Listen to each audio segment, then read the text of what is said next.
4 তারিখের পর থেকে যারা তৃণমূল দলের সাথে বেইমানি করে ভালো তৃণমূল সেজে বিজেপির নেজ ধরেছে, তাদেরকে মমতা ব্যানার্জি কি বলল শুনে নিন সেই সমস্ত গদ্দার তৃণমূলদেরকে।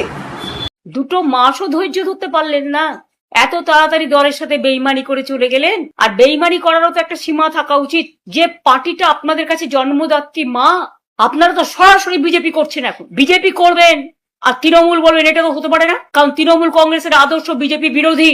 আমাদের একটা আদর্শ আছে, আমাদের একটা নীতি আছে। আপনারা যারা বেইমানরা, গদ্দাররা বিজেপির কাঁধে কাঁধ মিলিয়ে তাদের কথা মতো চলছেন, বিজেপি স্পন্সর যারা, তারা আমি বলবো যদি সাহস থাকে, বুকের পাটা থাকে, যান গিয়ে বিজেপিতে গিয়ে জয়েন করুন, আমাদের কোনো আপত্তি নেই। তবুও বুঝবো আপনারা বিজেপিতে চলে গেছেন। বিজেপিতে থেকে দল ভাঙার চক্রান্ত। ভাবেন কি যে আমি মরে গেছি? ভাবেন কি আমাদের কর্মীরা মরে গেছে? ভাবেন কি অল ইন্ডিয়া তৃণমূল কংগ্রেস মরে গেছে?